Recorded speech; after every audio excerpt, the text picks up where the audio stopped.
Oke, assalamualaikum warahmatullahi wabarakatuh. Waalaikumsalam warahmatullahi wabarakatuh. Selamat siang teman-temanku. Siang. Di sini di sini kita akan memberikan paparan materi tentang anak berkebutuhan khusus.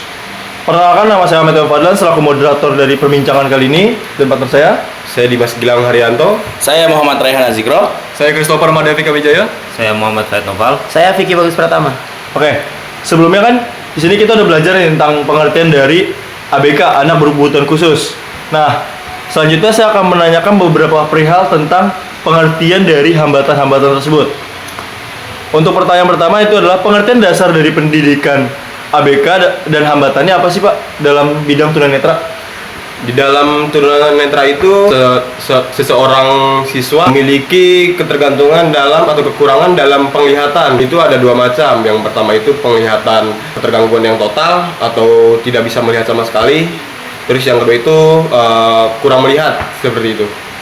Nah, masalah utama dalam pembelajaran ABK di pendidikan inklusif itu ada apa sih Pak? Masalah utamanya itu ya si anak kurang melihat dalam misalkan guru memaparkan dalam papan tulis atau di dalam monitor. Itu anak biasanya yang memiliki keterhambatan penglihatan itu dia kurang melihat secara jelas apa yang disampaikan oleh guru tersebut, seperti itu. Ada nggak sih solusi dari hambatan tersebut Pak dan strateginya? Untuk solusi dalam pembelajaran, seseorang yang memiliki keterhambatan melihat harusnya disimpan atau duduk di bangku paling depan agar bisa membantu mereka dalam kegiatan belajar. Kita lanjut ke bagian tunarungu. Sebelumnya nih, pengertian dasar dari pendidikan ABK dalam hambatan tunarungu itu seperti apa sih?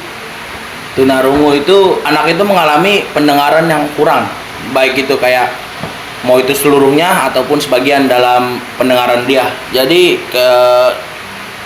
dia bisa berdampak pada ucapan dia atau enggak dengan pendengaran itu juga ngaruh dalam ucapan.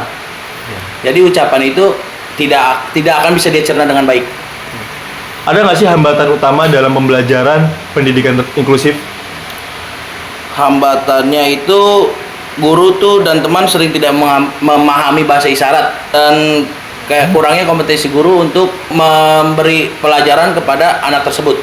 Nah, ada nggak sih Pak solusinya pendidikan inklusif dan strateginya apa? Strateginya itu kayak gunain metode pakai visual gitu. Kan anak dengan kebutuhan khusus dengan hambatan tunarungu itu kan tidak bisa mendengar, bukan tidak bisa melihat. Atau enggak dengan hambatan pendengaran. Jadi kayak kita gunakan dengan menggunakan metode visual, dia bisa memahami konsep dengan pembelajaran tersebut. Oke. Selanjutnya, di sini saya akan menanyakan dari bidang intelektual. Apa sih Pak pengertian dasar dari pendidikan ABK dalam hambatan intelektual? Pengertian dasar dari hambatan intelektual adalah suatu kondisi yang ditandai dengan keterbatasan signifikan pada fungsi intelektual seperti penalaran dan pemecahan masalah, serta hambatan pada perilaku adaptif dalam kehidupan sehari-hari berdasarkan standar DSM. Nah, masalah utama dalam pendidikan inklusif apa sih Pak? Masalah utamanya di sini disebutkan oleh Kemendesmen, yaitu masalah utamanya adalah hambatan intelektual di pendidikan inklusif berakar pada kurangnya guru yang terlatih atau berkompetensi, sarana dan prasarana yang tidak aksesibel, dan kurikulum yang belum fleksibel. Nah, ada nggak sih Pak solusi dan strategi yang tepat untuk pendidikan inklusif? Cara mengatasinya ini dengan proses identifikasi dini. Guru sekolah dasar memegang peran krusial sebagai pihak pertama yang melakukan deteksi dini melalui pengamatan sistematis di kelas. Nah, selanjutnya ini akan menjelaskan pengertian dari fisiknya. Yaitu Pak, pengertian dari fisik pendidikan ABK dalam hambatan fisik itu apa aja sih Pak? Dalam hambatan fisik itu adalah anak-anak yang mendapat hambatan atau gangguan secara fisik atau secara anggota tubuh. Seperti itu. Contohnya seperti hambatan susah menggunakan anggota gerak tubuh, tangan, kaki, kepala, atau bahkan berdiri pun dia susah seperti itu. Nah, masalah utama dalam pembelajaran itu dalam pendidikan inklusif apa sih Pak? Masalah pembelajarannya menurut jurnal unpas.ac.id gitu kan, terkadang itu teman-teman sebayanya atau teman pelajarnya itu bukannya mensupport tapi malah membuli. Lalu yang kedua, kurangnya fasilitas untuk anak-anak yang memiliki hambatan fisik. Contohnya seperti toilet dengan pegangan dan akses masuk ke kelas dengan mudah atau yang lebih luas lagi jarak pintunya seperti itu. Nah, ada nggak sih Pak solusi dari pendidikan inklusif dan strateginya apa?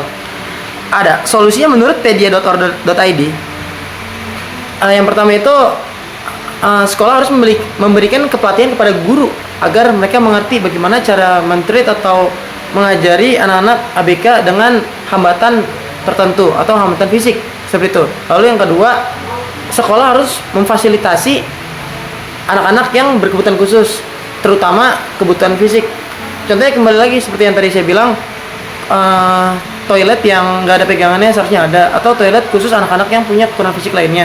Lalu yang kedua, guru juga harus mengerti metode dan cara pembelajaran yang sesuai dengan anak ABK tersebut. Karena kan anak-anak ABK itu pasti membutuhkan waktu yang lumayan panjang untuk mereka memahami atau mempelajari. Contoh, hambatan fisik seperti tangan, susahnya menggunakan anggota tubuh tangan gitu. Terkadang megang pensil aja dia getar gitu kan. Nah, biasanya anak-anak seperti itu kan nulis untuk mendapat satu paragraf aja membutuhkan waktu yang lebih lama dibanding anak-anak yang normal seperti itu. Nah, kita kan sudah mendapatkan dari 4 materi tersebut ya Pak. Dari semua materi tersebut ada yang pertama dari tunanetra, tunarungu, intelektual, dan fisik. Nah, kesimpulan dari semua ini ada nggak sih Pak solusi semua kesimpulannya? Ada. Jadi simpulannya, siswa dengan hambatan fisik, pendengaran, intelektual, dan penglihatan merupakan peserta didik yang memiliki kebutuhan khusus karena mengalami keterbatasan pada fungsi tubuhnya.